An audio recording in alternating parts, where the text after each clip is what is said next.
rapaziada? Então vamos aí falar sobre esse UFC Paris, né?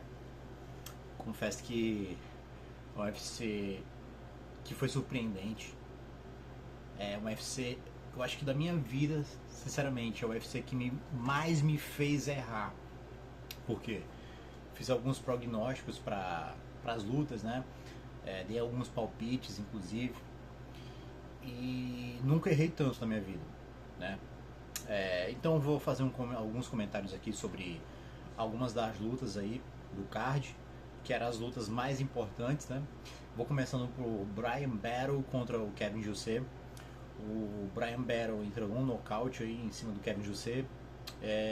Bom, nas análises de luta que eu fiz, não teria como o Kevin Jousset vir a perder para o Bryan Battle, porque eu analisava o porte físico, o alcance de ambos os lutadores, o background, a forma como eles desenrolavam as lutas deles, como é que eles lidavam com os momentos de sufoco que eles passavam. E eu tinha concluído que o Kevin Jousset não teria como ele vir a perder para o Bryan Battle, né? E aí a gente teve a luta. Nessa luta o Bryan Battle ele conseguiu botar um valor de golpes maior, né? Colocou um nível de jogo que o Kevin Jousset não estava acostumado e acabou indo a nocaute, né? Então, bom, o MMA ele não é uma ciência exata, né? É uma parada bem inconstante. Se fosse uma parada exata, todo mundo seria milionário. E como todos os esportes, né? A gente faz previsões, a gente faz leituras, mas às vezes no momento a gente tem um fator surpresa. Então o Kevin Jousset acabou indo a nocaute, mas mesmo assim eu ainda acho ele um lutador superior. Mas é aquela coisa, às vezes você usa uma estratégia e o adversário usa uma estratégia que não casa com a sua, e foi o que aconteceu, né? O Bryan Battle tentou por vezes quedar o Kevin Jousset, não conseguia, porque o Jousset é um judoca, né? Então judocas são bem chatinhos de serem quedados, né? Mas assim, ele tentou as quedas no round inicial, né? E aí depois que provavelmente quando ele fadigou o Jousset, ele foi pra cima descendo a mão e conseguiu acertar um volume muito bom de jogo e levou o Kevin Jousset ao nocaute. Que sirva de experiência, que sirva de lição para ele. E a luta mais emblemática para mim foi a do Joanderson Tubarão, né? Tipo assim, mano, o Joanderson é um cara 1000 vezes melhor que o William Gomis, tem muito mais a apresentar, mas na luta ele não conseguiu impor o jogo dele, né? O Gomis conseguiu reverter quedas, entendeu? Conseguiu evitar quedas, conseguiu capitalizar em cima dos erros do Joanderson, né? Pra mim foi uma luta garfada. Inclusive foi a única luta em que eu apostei efetivamente dinheiro, porque era uma parada muito certa na mente de todos, entendeu? E foi uma surpresa, né? Mas a gente tinha que ter certo que, caso essa luta não fosse por nocaute ou finalização, dependendo de como fosse a luta, ia pros donos da casa, no caso dos franceses, né?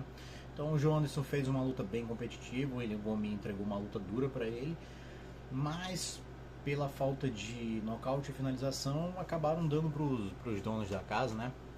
E, enfim, é isso. Mas o João Anderson não deixa de ser um lutador superior ao Gomi, creio que ele é superior. Não se encontrou nessa noite, né? Mas acontece, pô, entendeu? Até o próprio Anderson Silva, às vezes não tinha uma performance tão boa, o John Jones também. Então, que ele venha se encontrar, retrilhar o caminho dele, né? Consiga impor o jogo no qual ele é bom. Aliás, o João Anderson é um cara muito completo. Não entendi essa derrota, mas enfim, aconteceu, né? Perdi a graninha que eu tinha colocado nele, mas numa próxima luta, dependendo do adversário, coloco de novo. Que eu repito, MMA não é receita de bolo, é uma parada inconstante, tá? E bom, na luta do Brennan Allen contra o Nassourdine Imavov, confesso que eu tava dando Brennan Allen, mais assim, eu via um favoritismo do Imavov, né? Mas eu pensava que o Imavov ele não ia conseguir se sobressair em relação ao peso do Brennan Allen. Que, como eu falei no vídeo, o Brennan Allen é um cara muito grande para a categoria, entendeu? Ele baixa os 84 quilos, mas na luta ele vai com uma base de quase 100, se ele não for com 100, entendeu? Então ele se sobrepõe muito no peso em relação aos adversários. Mas o Nassourdine Imavov surpreendeu, passou aquela blitz do primeiro round ali, né? O Brennan Allen estava jogando por cima, mas no resto da luta não conseguiu se encontrar. O Imavov conseguiu evitar as outras tentativas de queda do Brennan Allen, que estavam inclusive muito telegrafadas, né?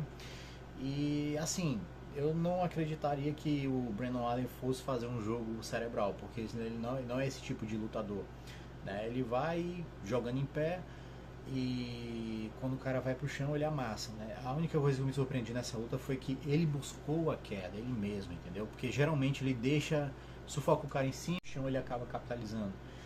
Mas não foi o que aconteceu. Nassourdine Imavov adotou a estratégia correta e amassou, entendeu? Parabéns para ele, excelente lutador, vai ficar entre os tops, tá? Não acredito que vá ser o campeão, mas vai levar sufoco para muita gente. E na última luta da noite, Renato Moicano foi o cara que mais quebrou a banca, zebra total. Eu não acreditava que o Moicano fosse ganhar essa luta, mas ele usou a estratégia correta.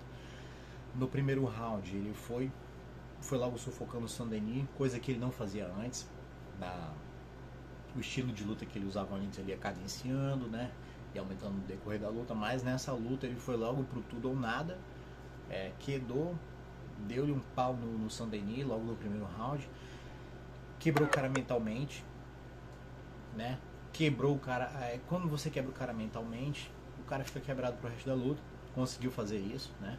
O segundo round foi mais parelho, mas o Saint-Denis estava muito machucado e não tinha mais o que fazer, né? O médico foi lá, viu que estava muito machucado, ele não ia colocar a saúde do lutador em risco. Parabéns pro Renato Moicano, mostrou uma grande evolução, uma estratégia muito boa, que ele possa traçar voos mais altos aí na categoria e fez a alegria de nós brasileiros. É isso aí, galera. Até um próximo vídeo. Tudo de melhor aí pra vocês.